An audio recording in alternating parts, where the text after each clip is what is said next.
Coucou la famille, bienvenue sur la chaîne. Heureux de vous retrouver aujourd'hui pour une nouvelle vidéo. Arsenal qui fait encore un match nul face à Southampton 3-3. On doit en parler. On doit en parler, je suis désolé. Je sais que voilà, Arsenal, c'est pas l'équipe qui attire le plus de personnes, mais je peux comprendre la frustration des fans d'Arsenal. Parce que là, on est dans un moment. Vous voyez ce que je vous dis? C'est le moment clutch. Et je vais le répéter. Le penalty que Saka a raté face à West Ham leur a coûté le titre. Aujourd'hui, on voit une équipe d'Arsenal qui entame un match d'une manière catastrophique. Catastrophique, c'est gentil. c'est le début de match d'Arsenal. Je cherche un mot on va dire, plus pertinent que catastrophique parce que en 15 minutes se faire mener de 2-0 face à Southampton qui eux jouent la relégation, on voit que Southampton joue pour quelque chose. Moi je sais qu'il y a des fans d'Arsenal qui disent que Southampton ne joue rien. Pour moi non, Southampton c'est l'équipe qui forcément en début de match a montré qu'elle est venue chercher quelque chose. C'est-à-dire que tu vas lui donner n'importe, tu lui donnes ça, ils te prennent ça. Donc c'est ça. C'est ça une équipe qui se bat pour quelque chose. Eux, ils se battent pour ne pas descendre. Donc forcément, tu leur donnes de l'espace, tu vas leur offrir du caviar, eh ben ils vont s'amuser. Ils vont s'amuser. Tu leur donnes des restes, ils en font un dîner. Si tu leur donnes une peau de banane, ils vont te faire un dessert avec ce pot de banane. Tu leur donnes ça, ils te prennent ça. Aujourd'hui, Arsenal, les 3 buts, c'est 3 erreurs. Bon, déjà, le corner, on va pas se mentir, le corner à la tête de défenseur allemand, le grand défenseur allemand de Southampton, je me rappelle pas de son nom, déviation au deuxième poteau pour Kaletacha, 3-1, Arsenal qui se fait mener 3-1 chez eux par Southampton qui joue la relégation, pardon, oh, j'ai pas de mots. Franchement, c'est la première fois que je fais une vidéo où j'ai pas les mots. J'ai pas les mots pour décrire la prestation catastrophique des joueurs d'Arsenal aujourd'hui. Mais on va pas, parce que moi, je sais que hier, je devais faire une vidéo concernant la Manchester United qui se fait sortir de manière exécrable devant Séville. Mais Séville, c'est le Real Madrid de la Ligue Europa. Voilà, faut pas chercher à comprendre Séville et Ligue Europa dans la phrase on voit tous où ça nous amène. Voilà. Séville, ils jouent la relégation en Liga, mais en Ligue Europa, ils sont en semi-finale tranquille. Ils éliminent le Manchester United qui, auparavant, a éliminé le Barça. Et le Barça a battu Séville en Liga aller-retour, si je ne me trompe pas. Donc, juste pour vous dire que les deux matchs ont été... on a eu des prestations assez catastrophiques. Bon, déjà, le match d'hier, on va rapidement faire un petit coup d'œil là-dessus. Maguire, c'est quoi le problème? Moi, j'aimerais comprendre. Moi, écoutez, je suis fan de foot, j'ai jamais vu un défenseur aussi nul. Moi, j'ai vu Manchester United avec des défenseurs très nuls. Et je parlais bien sûr de Phil Jones. Mais Maguire, je pense que là, il est en train de battre des records. J'ai jamais vu un défenseur se laisser prendre et faire autant de gaffes sur une saison ou même sur 2 saisons. Maguire, à chaque fois qu'on lui donne sa chance pour, on va dire, d'aller chercher ça, de redemption auprès des fans de Manchester United, ça donne ça. Ça donne ces genres de catastrophes. À la fin, ton gardien, DGA, ne lui fait pas confiance. Et encore, DGA, c'est encore une autre catastrophe. Lui, il fait une sortie. J'ai pas compris. Elle n'est série, tu lui donnes ça. Ben, c'est comme Séville. C'est comme je le dis pour Southampton. Tu leur donnes une peau de banane, ils te font un dessert. Ils te font un dessert 5 étoiles. C'est-à-dire que tu peux pas laisser à des équipes. Southampton, il joue la relégation face à Arsenal. Arsenal est premier, Arsenal n'est pas en confiance. Arsenal aborde le match et en sous-estimant Southampton, en se disant peut-être qu'on joue les derniers, voilà, on va essayer de gagner le match et se remettre en confiance. Avec ça, tout en ayant cet état d'esprit-là, il s'est dégagé un excès de confiance. Et c'est cet excès de confiance qui font qu'ils amènent à 2 erreurs. En 15 minutes, ils se font mener 2-0. Donc franchement, on va pas se mentir, Arsenal, vous nous faites. Je veux rester poli, je ne veux pas aller dans les termes vulgaires, parce que je sais qu'il y a des gens qui me supportent et qui me connaissent personnellement, mais franchement, en tant que fan de foot, tout en sachant que moi, je ne suis pas fan d'Arsenal, j'aimerais qu'Arsenal remporte une ligue, parce que c'est normal, Arsenal, on connaît l'importance de ce club en Angleterre, forcément, revoir Arsenal, rejouer le titre, en plus, début de saison canon, ils sont premiers, ils mettent la distance à City, c'est City qui doit les rattraper. Mais là, ils ont laissé. C'est comme. Ils ont perdu la première ligue. Ils sont en train de perdre la première ligue. City a 2 matchs en retard. Il n'y a que 5 points. 2 matchs, ça vaut 6 points. Ils vont jouer City mercredi. Vous pensez vraiment que City, à moins d'un miracle, qui sorte City, Arsenal, mercredi prochain, à moins qu'il y ait match nul, c'est le seul moyen pour moi de dire que cette première ligue a relancé. City, de la manière dont ils sont là actuellement, ils sont dans le moment clutch. Haaland est dans une période de transe où il manque doublé sous doublé, même sur les pénaltys, même s'il en a raté un il n'y a pas longtemps. Ça reste Haaland. Et quand on regarde la défense d'Arsenal, Saliba, tout en sachant que Saliba ne sera pas là, Haaland et Holding, Haaland va faire d'Holding un dessert 5 étoiles. Il va faire d'Holding une petite mousse au chocolat. Et Gabriel va être sa serviette pour s'essuyer après avoir dégusté son défenseur. Parce qu'il va les détruire. Je suis désolé, il va les détruire. Et en plus, un Aaron Ramsdale qui nous pond des prestations. La prestation d'aujourd'hui, il n'y a pas vraiment de mots. Donc, Manchester United, bon, moi j'ai pas envie de parler de cette équipe.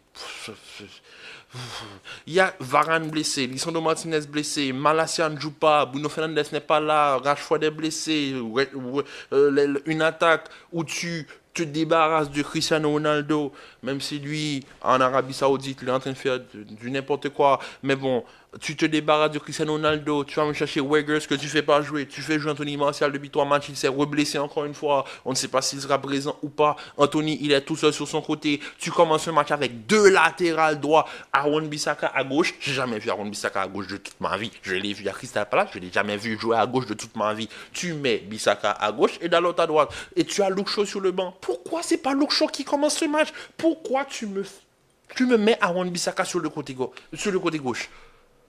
Et puis, vous voulez vraiment que je perde mon temps à parler de Manchester United qui vient avec une défense Maguire Lindelof. Vous savez quoi? J'aime le football, je suis désolé. Et j'ai pas envie de me mettre en colère pour certains imbéciles. Je vais les traiter d'imbéciles.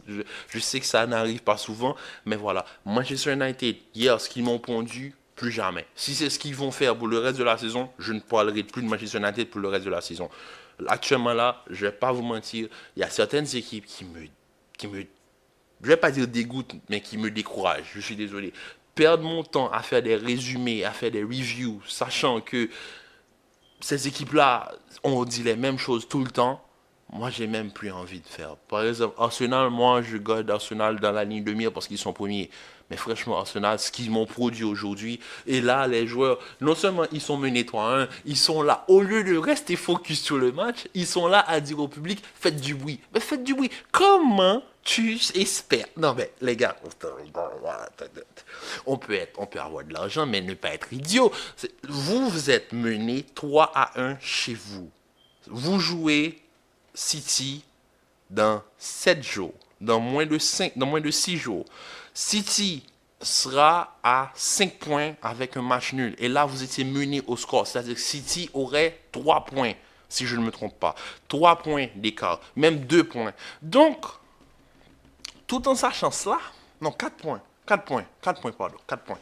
Donc, tout en sachant cela, Arsenal, les joueurs, au lieu de se concentrer, de remonter au score, ils sont là à dire au public, faites du bruit. Mais comment, frérot, tu veux que le public fasse du bruit si tu leur donnes pas satisfaction sur le terrain? Il n'y a aucune excuse pour ce qu'ils ont fait aujourd'hui. C'est une faute professionnelle. Ce que Arsenal et Manchester United m'ont produit sur les 2 derniers jours, c'est des erreurs professionnelles. Les joueurs là, ils méritent d'aller en prison. Ils méritent une sanction. C'est pas possible de jouer comme ça. C'est incohérent. Vous ne pouvez pas être des professionnels tout en sachant qu'on est dans le moment le plus critique de la saison. On va pas se dire, oui, mais accumulation de matchs. Vous voyez Vinicius? Vous voyez Rodrigo? Vous voyez Valverde? Vous voyez ces joueurs sont fatigués? Non, ils vont jouer City. Vous voyez Haaland qui plante doublé sur doublé depuis le début de la saison, qui est presque à 50 buts, toute compétition confondue en Europe. Il est fatigué, lui. De Bruyne est fatigué. Ederson est fatigué.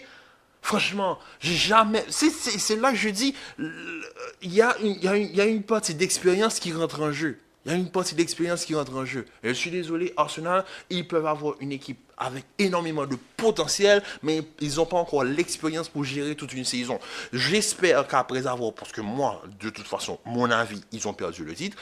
Ils perdent le titre, City. Il n'y a aucun moyen, il n'y a aucune résonance logique pour que City perde face à Arsenal. Donc si City perd face à Arsenal, je vais faire une vidéo d'excuses. Mais franchement, je ne vais même pas critiquer Arteta. Je ne vais même pas critiquer Arteta, parce que Arteta, l'équipe qui l'aligne, c'est l'équipe qui l'aligne toute la saison. C'est l'équipe qui l'a aligné toute la saison. Il y a juste un joueur qui n'était pas là aujourd'hui, c'est Granit Xhaka. Mais franchement, tout ça, Martinelli, Saka, Jesus, Partey, bon, elle fait pas Saliba, mais Gabriel, Ben White, Zinchenko, Ramsdale, je suis pas fan d'Arsenal. Je suis pas fan d'Arsenal. Je suis fan de foot avant tout. Oui, j'ai des équipes que j'adore, j'ai des équipes que je suis fan, j'ai des équipes que je supporte depuis que je suis petit. Mais là, je suis désolé, en tant que fan de football, ayant vu Arsenal 2004, tout en sachant tout ce que Arsenal représente en Angleterre, nous pondons ça aujourd'hui, un vendredi début de week-end. C'est le moment de bien commencer son week-end. Regardez le PSG qui s'impose face à Angers. Voilà, c'est mieux. Bon, là, franchement, je vais dire quelque chose, tout en sachant que moi, je n'aime pas le PSG. Bon, je ne vais pas dire que je n'aime pas le PSG, mais j'aime bien les joueurs du PSG. Par exemple, je suis un grand fan de Kylian Mbappé, du joueur Kylian Mbappé. Mais voilà, le PSG, la manière dont c'est construit, etc., ça ne marche pas avec mon idée du foot. Mon idée du foot, c'est vraiment une équipe construite avec un projet sportif logique. C'est juste pour ça. Mais bon, j'ai aucun problème avec les joueurs du PSG. Et le reste aussi. Donc, juste pour vous dire que là, quand même, on est sur une équipe qui a énormément de potentiel, en parlant d'Arsenal, mais qui ils n'ont pas encore l'expérience d'être champion. Ils n'ont pas encore l'expérience et d'accumuler le nombre de matchs qu'il faut pour être champion. Vous voyez Leicester en 2016? Quand Leicester est champion en 2016, qui est deuxième? Arsenal. Ne me demandez pas pourquoi comment Arsenal a fait pour terminer deuxième derrière Leicester. Mais qu'est-ce que Ranieri, c'est Ranieri qui était l'entraîneur de Leicester en 2016? Oui, Ranieri. Qu'est-ce que Ranieri a dit aux joueurs de Leicester? Il faut jouer tant de matchs et remporter tant de matchs pour être champion. C'est ce qu'ils ont fait. Ils ont encaissé. Ensuite, ils se sont mis à perdre des matchs. Liverpool 2019, incroyable saison. Je pense qu'ils étaient sur une lancée pour faire encore, pour répéter les invincibles. Ils se font taper 3-0. Je me rappelle très bien ce match contre Watford, où Deulofeu fait, où se fait déjointer le genou par Virgil van Dijk. Mais c'est un Liverpool sachant qu'ils avaient déjà une bonne distance. Et Liverpool était un zigzag. Et tout en sachant que Liverpool remporte la Ligue des Champions cette saison. Non. Ils ne remportent pas la Ligue des Champions. Ils jouent la finale face au Real Madrid. Ils sortent face au Real Madrid. Mais ils remportent la Première Ligue. On va pas se mentir. Au moins, ils ont eu une constance pour pouvoir être champions. City, ils emballent la Première Ligue très vite, d'habitude, et ensuite ils se focus sur l'Europe. Même si d'habitude, pour remporter l'Europe, il faut éliminer le Real Madrid. Donc, quand même, on va pas se mentir. Moi, je suis désolé, c'est même pas une vidéo d'analyse, là, c'est un coup de gueule. Ce que les deux équipes, Arsenal et Manchester United, nous ont fourni en moins de 48 heures, je suis désolé. Je vais avoir énormément de problèmes pour recommencer à analyser ces équipes, parce que là, bon, moi, tant que je vois que y aura ces genres de line-up là, moi je vous dis, je suis fatigué. Donc sur cela, famille, on se dit à très bientôt pour une nouvelle vidéo. Commentez, likez, partagez. Et je vous dis à très bientôt, à demain pour une nouvelle vidéo. Peace.